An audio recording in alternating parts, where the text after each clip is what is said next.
Olá, meus irmãos, graça e paz. Hoje eu gostaria de compartilhar com os irmãos um texto da palavra de Deus no Evangelho de João, para fazer uma reflexão sobre esse tema, quando chorar também é preciso. Eu posso garantir que não será uma mensagem triste, muito pelo contrário.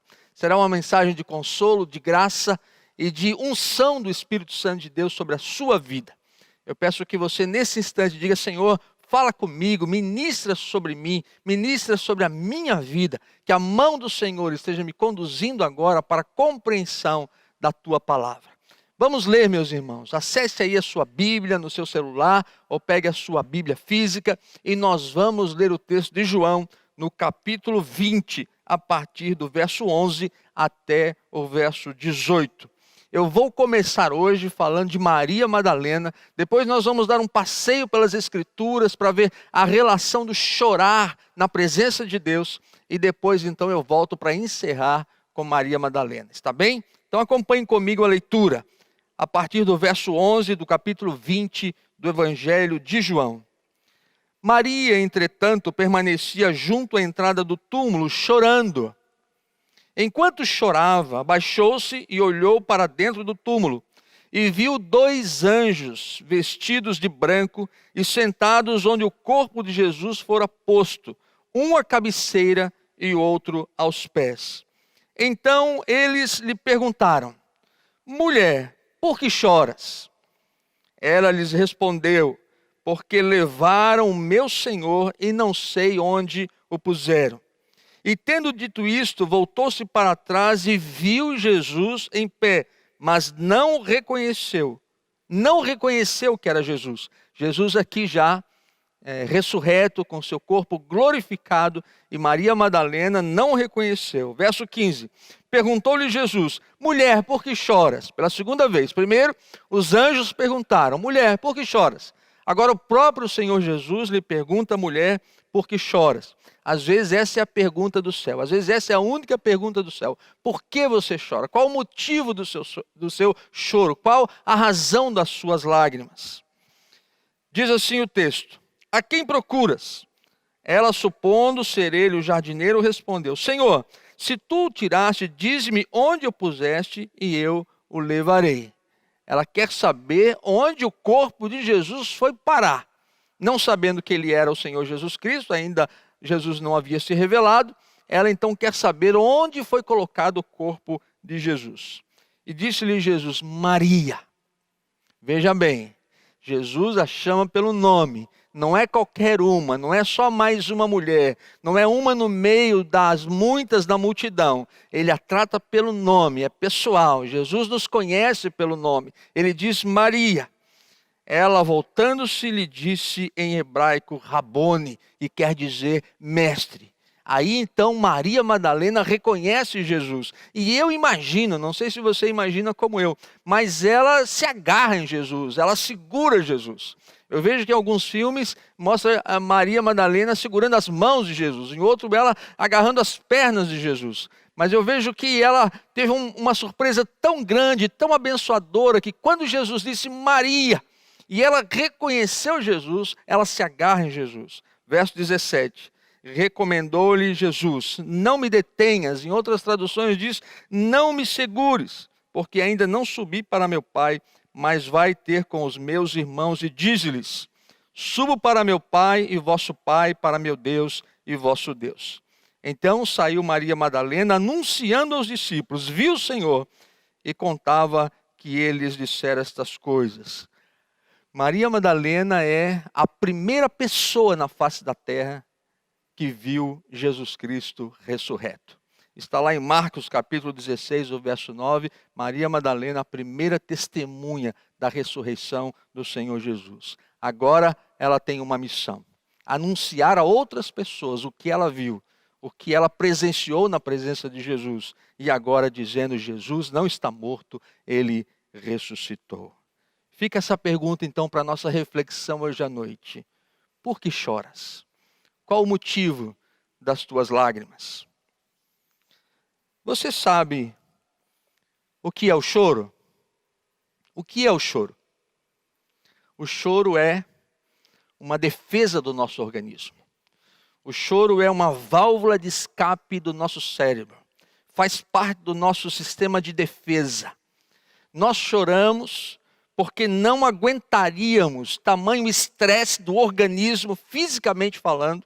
Quando sofremos uma dor, uma tristeza, quando temos uma perda, quando sofremos alguma traição, quando sentimos a insatisfação por alguma coisa em nossas vidas que nos leva ao choro, então as lágrimas descem pelo canal lacrimal, as lágrimas produzidas aqui pelas glândulas lacrimais, e elas então não conseguem descer aqui pelo canal lacrimal, elas transbordam pelos olhos. E esse transbordar das lágrimas pelos olhos é o que nós chamamos de chorar. São muitos sentimentos, uma gama de sentimentos que nos fazem chorar, principalmente quando são intensamente que atacam o nosso organismo.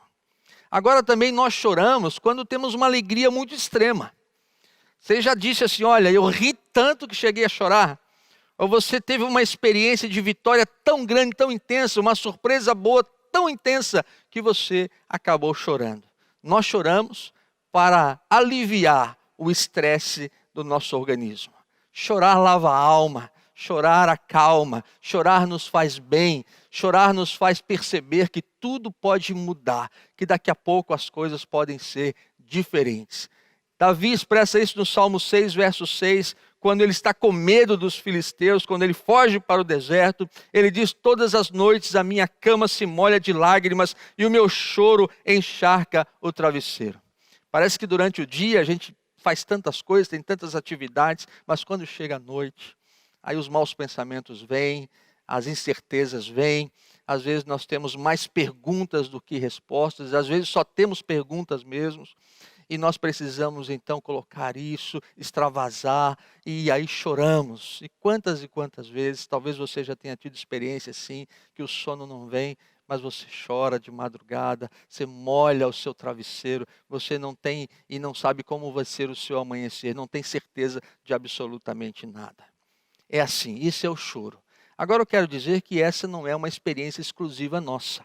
Homens e mulheres de Deus, por toda a Escritura, choraram na presença de Deus, pelos mais diversos motivos. Isso não tem a ver em ser crente ou não ser crente, em ser fiel ou não ser fiel. A dor, a tristeza, as dificuldades, o deserto, faz parte das nossas vidas, faz parte da humanidade, da existência. E nós precisamos aprender isso.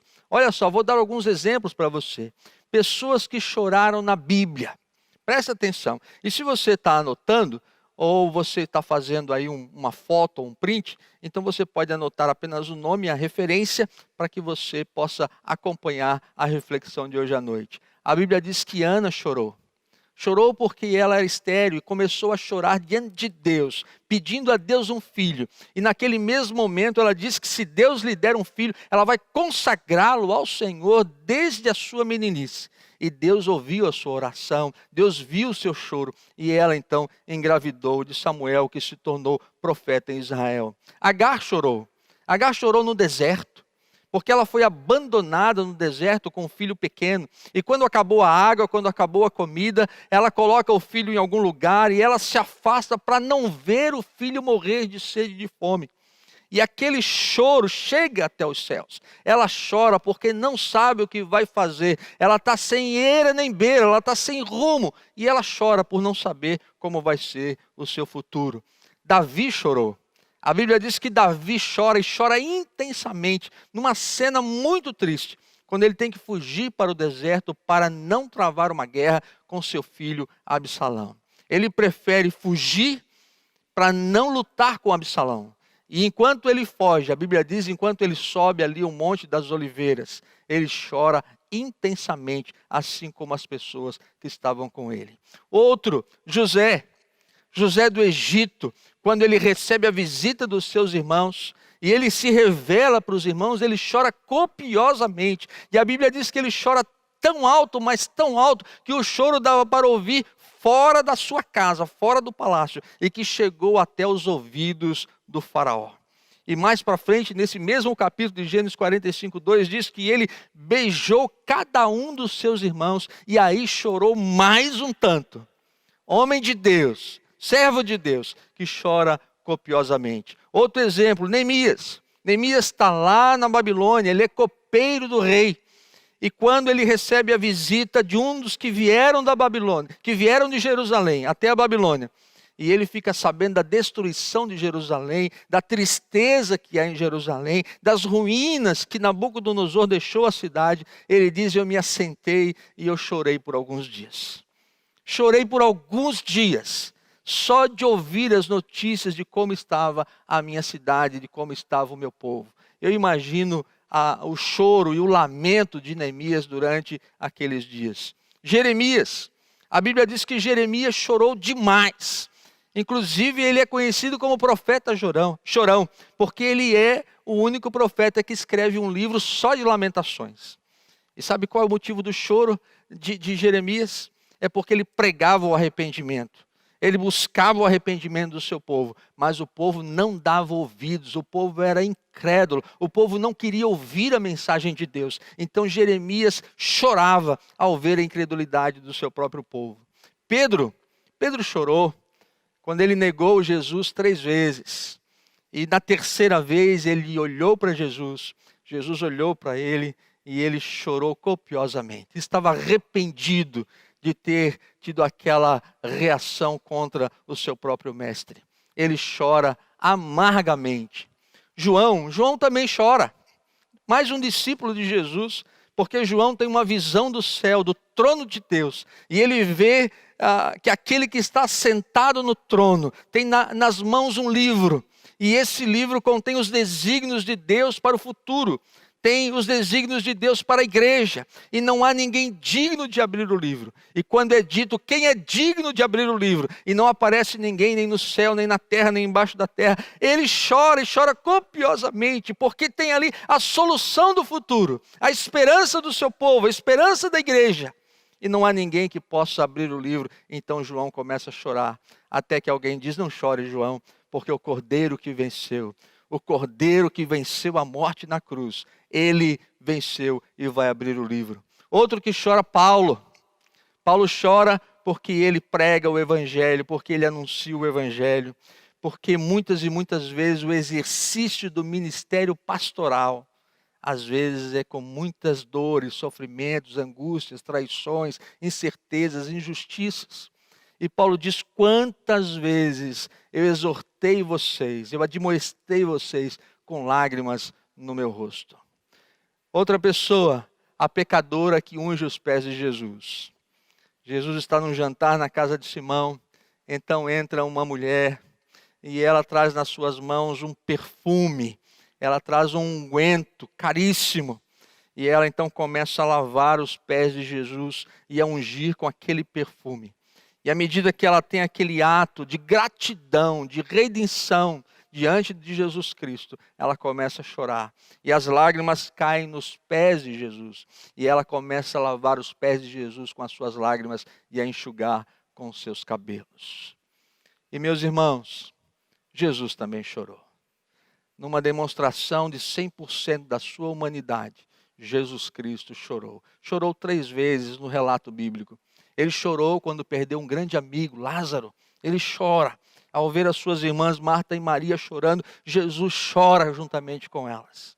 Jesus chora novamente quando olha para Jerusalém e percebe como ele poderia agasalhar, cuidar de Jerusalém, do seu povo, daquela cidade, como uma galinha junto aos pintinhos. Mas eles o rejeitaram e Jesus chora sobre Jerusalém. E Jesus chora também no Getsemane, como relata lá em Hebreus capítulo 5, verso 7. Jesus sofre intensamente no Getsemane, ele está diante da crucificação, ele começa a orar, começa a suar gotas de sangue, e ele então chora na presença de Deus, e dali sai para cumprir a sua divina missão. O choro faz parte da existência humana. Homens e mulheres de Deus, ao longo da história, choraram. E muitos choraram na presença de Deus. Irmãos, eu gostaria, minhas irmãs também, eu gostaria que você pensasse um pouquinho sobre isso. Quem tem escutado a sua oração? E quem tem visto as suas lágrimas? Quem tem escutado o seu clamor? quem tem recolhido as suas lágrimas? Essa é a pergunta de hoje à noite. Não é melhor buscar a Deus, chorar diante de Deus, chorar na presença de Deus? Não é melhor primeiro ver o que Deus tem a dizer? Qual é o princípio de Deus sobre essa situação, sobre essa outra situação, antes de tomarmos uma decisão, antes de seguirmos um propósito, antes de começarmos um propósito, nós buscarmos o que Deus tem a dizer? Na sua maior dor, na sua maior aflição, faça como esses homens e mulheres de Deus. Chore na presença de Deus, porque Deus tem resposta para você. A segunda coisa que eu quero mostrar aos irmãos é quando Jesus diz: bem-aventurados os que choram, porque eles serão consolados. Aqui Jesus está falando de um outro tipo de choro. Não é o choro pela perda, por uma dor ou por uma tristeza. Não é o choro de uma alegria ou de uma vitória. É o choro do pecado. É quando nós choramos os nossos pecados. Quando nós olhamos para Jesus Cristo morto na cruz e nós vemos ali o Cristo crucificado, e eu começo a pensar, ali é para ser o meu lugar.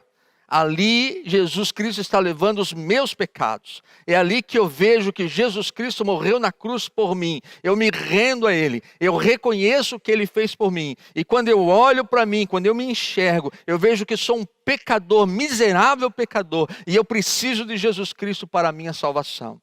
Quando eu olho para Jesus, e quando eu olho para a cruz, e eu me rendo diante da cruz, quando eu quebranto o meu coração, eu choro os meus pecados, então eu sou bem-aventurado. Bem-aventurado é aquele que é feliz, muito feliz. Por quê? Porque eu serei consolado pelo céu, eu serei consolado por Deus. Jesus Cristo transformará a minha vida, porque eu entendo, eu reconheço que de mim mesmo jamais terei o céu, a não ser por Jesus Cristo. Ele mesmo disse: eu sou o caminho, a verdade e a vida. Ninguém vem ao Pai senão por mim. Não há outro caminho, não há outra possibilidade. Ele não disse eu sou um dos caminhos, ele disse eu sou o caminho. Quando você olha para Jesus e você olha para você, e você vê que Jesus está morrendo no seu lugar, e você enxerga os seus pecados, e você chora pelos seus pecados, então você será bem-aventurado. Quanto tempo faz que você não chora na presença de Deus? Quanto tempo faz que você não dobra os seus joelhos e confessa os seus pecados diante de Deus? Quanto tempo faz que você não quebranta e não se rende à soberania de Jesus Cristo? Porque todas as vezes que pecamos, nós pecamos contra Deus. Você sabia disso? No Salmo 51, verso 4, Davi diz: contra ti somente pequei. Eu posso errar contra alguém, eu posso errar contra uma pessoa, mas todo pecado é contra Deus. E contra Deus nós precisamos nos render, nos arrepender, confessar e nos quebrantarmos diante do Senhor. Então hoje à noite, quebrante seu coração diante de Deus, diga: Senhor, eu sei quem sou. Eu sei os pecados que tenho cometido e eu me rendo diante de Ti, eu me quebranto diante do Senhor, porque eu sei que tenho salvação em Cristo Jesus, porque Ele tomou o meu lugar e morreu na cruz por mim. Receba essa bênção. O seu passado já era. A vida nova em Cristo Jesus. A vida nova em Cristo Jesus por meio da cruz. Outra coisa que eu quero mostrar para você. A Bíblia diz que nós devemos chorar com os que choram. Compartilhar do choro de alguém.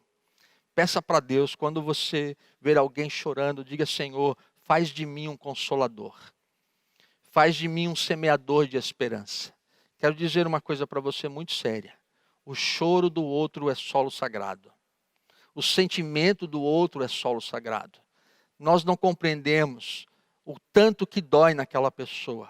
Nós às vezes não conseguimos entender o quanto aquela pessoa está sofrendo. Por isso, ao ver alguém chorando, respeite, compartilhe, ajude, encoraje, fique perto. Se puder fazer alguma coisa, faça. Faça desse chorar com os que choram uma coisa positiva, uma coisa de atitude. Não apenas olhar, não apenas ver, mas se aproximar, ajudar, fazer com que aquela pessoa possa, através da sua vida, ter a sua dor diminuída. Seja irmão, seja amigo, seja parente, seja quem quer que seja, que Deus colocar no seu caminho, na sua vida, e você for um instrumento para ajudar a secar essas lágrimas, então participe. Chorai com os que choram. Isso é algo extremamente importante e abençoador para a pessoa que recebe a sua ajuda. Uma vez eu estava conversando com um empresário aqui da nossa cidade, e ele disse: pastor, eu tenho um amigo que perdeu seu filho, e eu gostaria de ir lá no sepultamento, gostaria de ir lá no velório, mas eu não sei o que eu vou dizer para ele.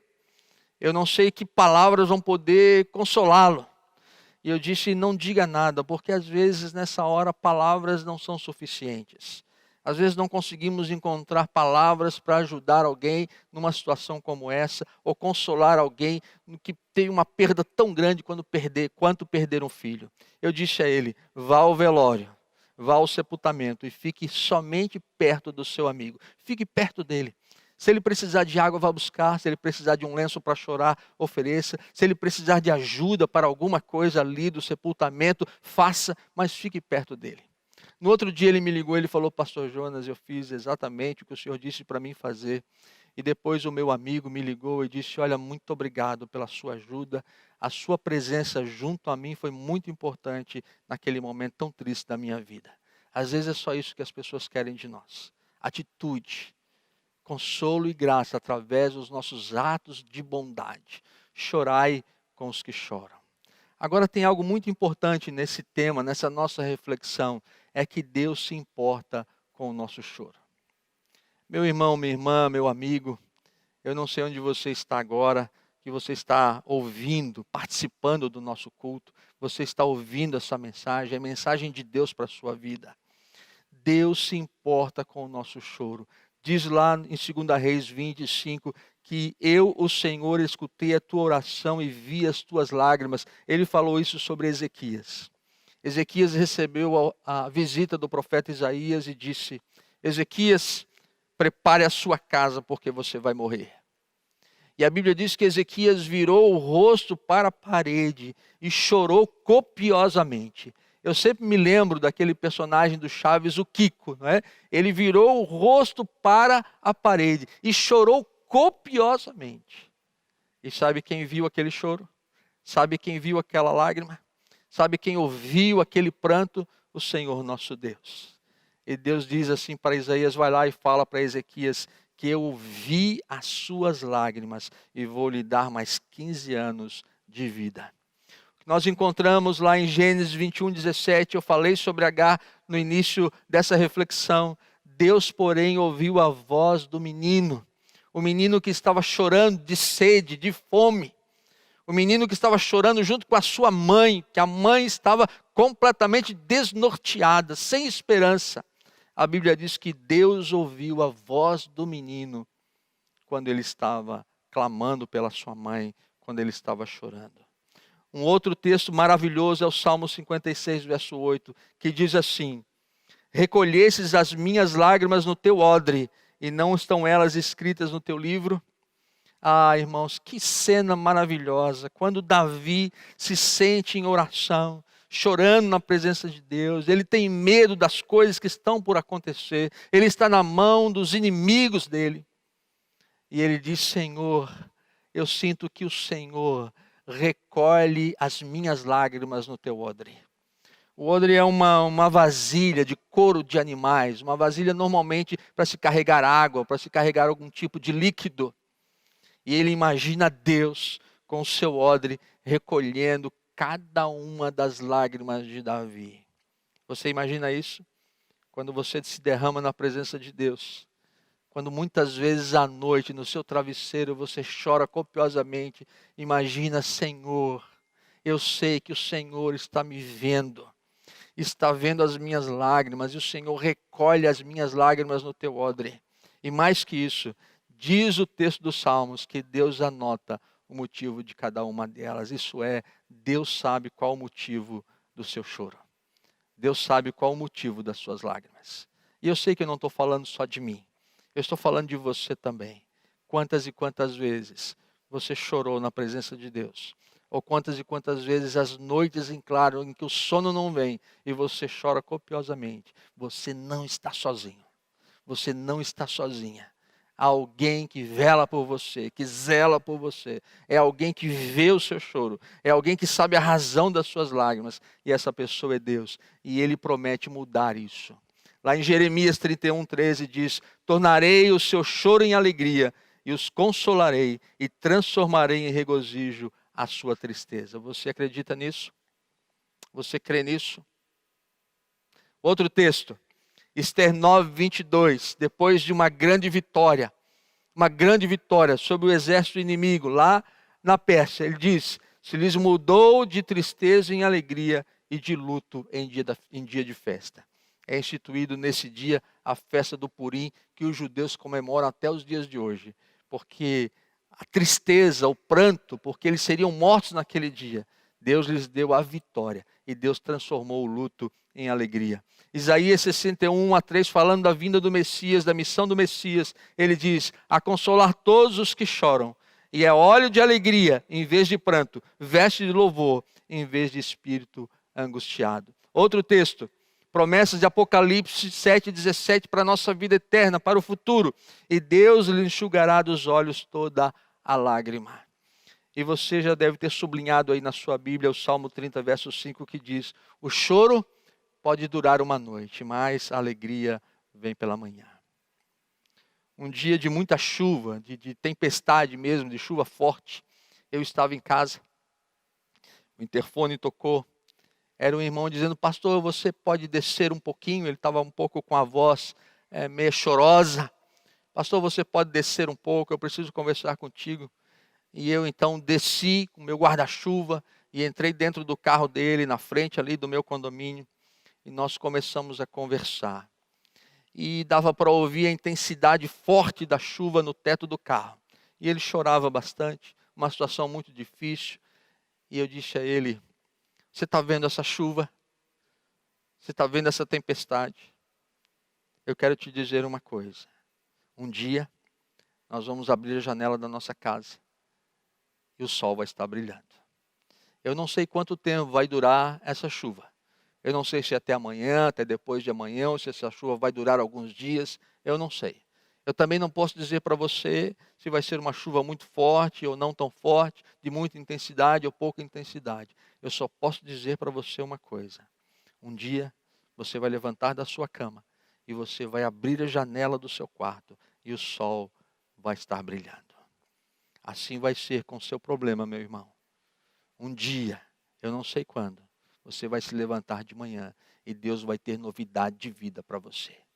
Assim vai ser para você, minha irmã. Um dia você vai levantar de manhã, vai abrir a janela do seu quarto e o sol vai estar brilhando para você. Agora, recentemente, quando eu estava vivendo um problema difícil, uma situação difícil, ele ligou para mim e ele disse: pastor Jonas, eu nunca esqueci o que o Senhor me disse naquele dia de chuva. E o sol já brilhou para mim. E eu quero dizer, pastor Jonas, que um dia o Senhor vai abrir a janela do seu quarto e o sol vai estar brilhando. E eu disse: amém, eu creio. Eu recebo essa palavra, essa promessa de Deus para a minha vida. Que eu não sei quanto tempo vai durar a chuva, mas eu sei, eu tenho certeza que Deus vai trazer o sol da justiça. E Ele vai brilhar sobre mim, sobre a minha casa, sobre o ministério, sobre as coisas que Deus ainda tem por fazer na minha vida, na vida da minha família. Irmãos, eu disse que eu ia terminar com Maria Madalena e eu quero chamar a sua atenção para esta mulher. Ela tem um encontro com Jesus. E a primeira referência que nós temos de Maria Madalena é que ela era uma mulher endemoniada. Ela era possuída por 7 demônios. Era uma mulher atormentada. Uma mulher que sabia o que era sofrer, o que era viver aprisionada a demônios.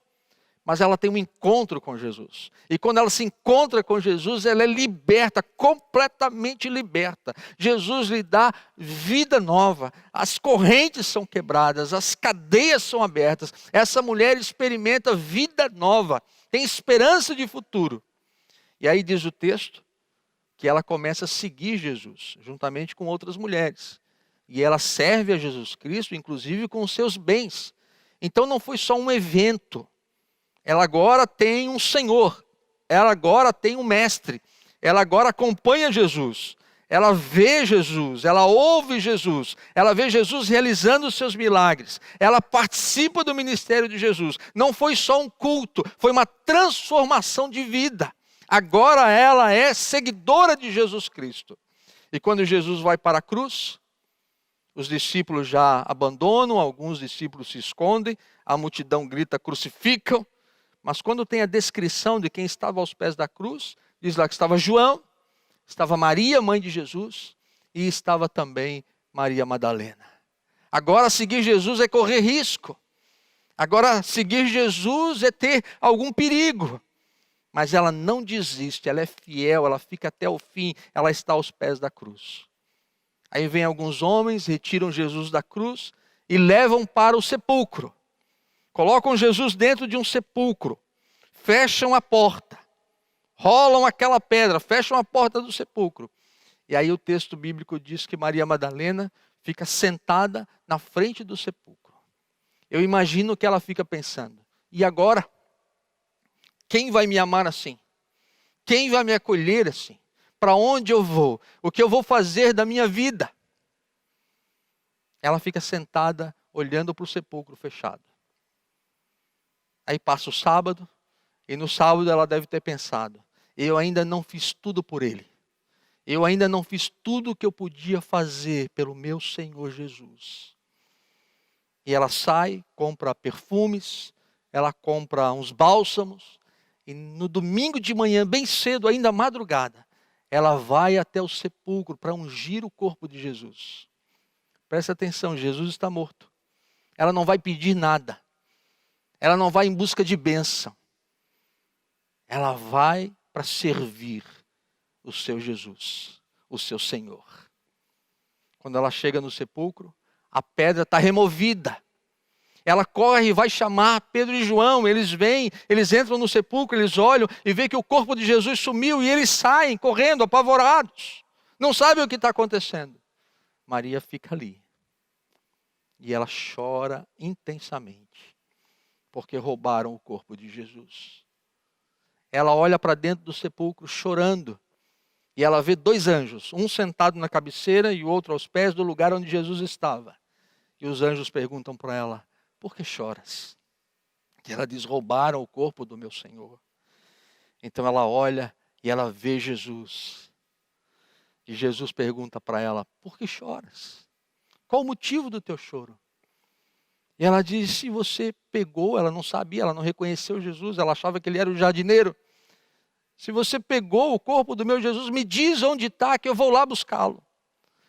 E Jesus, então, cheio de amor e graça, olha para Maria e diz, Maria, Maria. E ela diz, mestre, e agarra Jesus. E Jesus diz, não me segure, Maria. Vai e conte para todo mundo o que você viu. Eu ressuscitei e vou agora para o Pai. E Maria então sai anunciando sobre a ressurreição de Jesus. Que privilégio. Essa mulher fiel, que chora diante do Senhor, é a primeira testemunha da ressurreição de Jesus Cristo. Agora ela tem uma missão. Maria, por que choras? Se o motivo do teu choro, Maria, era porque tinham roubado o corpo do teu Senhor, aqui estou eu, Maria. Não chores mais. Jesus está vivo. Ele reina. Jesus está vivo. Não chores mais. Por que choras? Qual o motivo do teu choro? Meu irmão, minha irmã, meu prezado amigo, amiga, Jesus Cristo está vivo. E Ele tem toda a autoridade no céu e na terra. E Ele pode todas as coisas. E não há nada que pode impedir a ação de Jesus sobre a nossa vida. Não há circunstância que não possa ser transformada pela ação poderosa do Senhor Jesus Cristo. Por que choras? Se você chora na presença de Deus, você vai ter resposta. Se você busca Deus intensamente, você vai ter resposta. Se primeiro você vai no altar de Deus, você vai ter resposta. E o sol vai brilhar para você, porque Jesus Cristo está vivo e Ele reina, e reina sobre nós, e tem todo o poder sobre todas as coisas, e o Espírito Santo de Deus nos abençoa, nos fortalece, nos restaura, nos dá esperança, nos dá vida, e não nos lembraremos mais daqueles dias de tempestade, porque viveremos o amanhecer de um novo dia e do sol de Deus sobre as nossas vidas. Ah, meu irmão, minha irmã, renda-se diante de Jesus Cristo. Renda-se diante do Senhor. Quebrante o seu coração. Chore pelos seus pecados. Enquanto a irmã Suzana vai cantar uma música agora, eu quero convidar você, enquanto você ouve essa canção, enquanto você presta atenção na letra dessa canção, eu quero convidar você a um momento de total rendição e quebrantamento na presença de Deus. Jesus Cristo tem vida para você. Amém.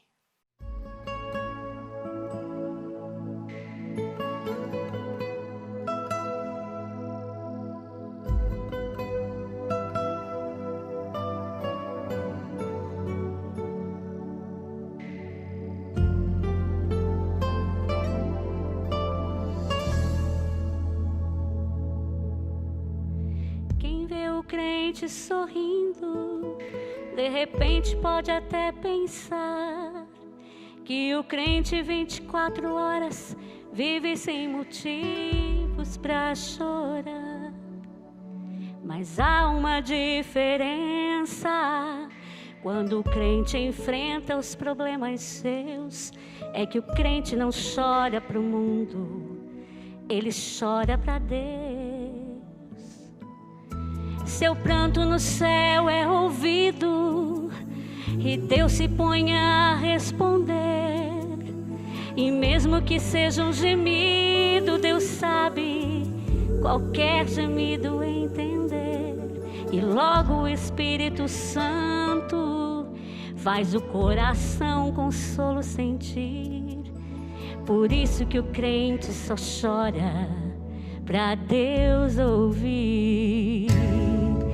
Quem chora pra Deus tem resposta, porque Deus não suporta ver a lágrima de um crente não agir.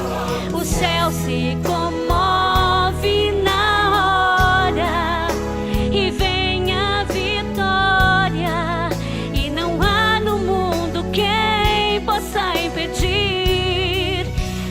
Lágrima para Deus é uma frase, e só Deus tem o poder de interpretar. E o crente chora para Ele porque sabe que Ele é o único que pode consolar.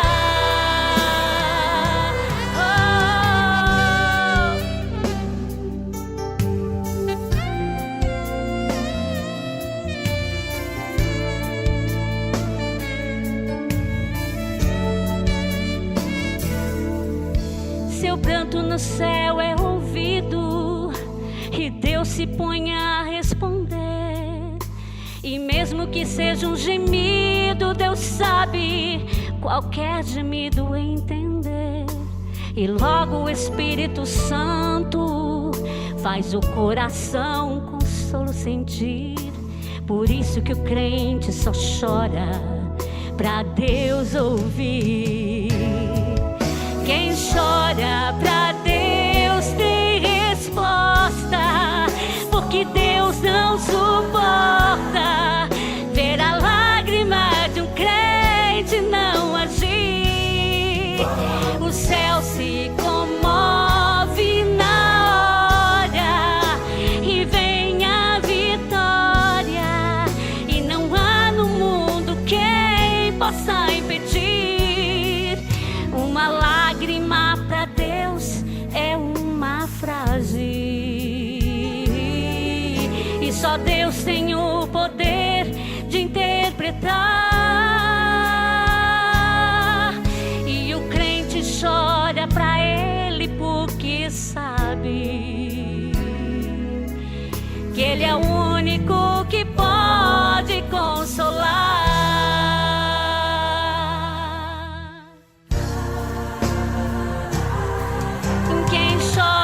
Pra Deus tem resposta, porque Deus não suporta ver a lágrima de um crente não agir.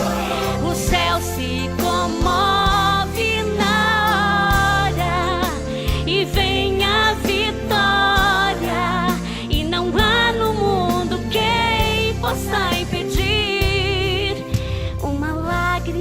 para Deus é uma afronta.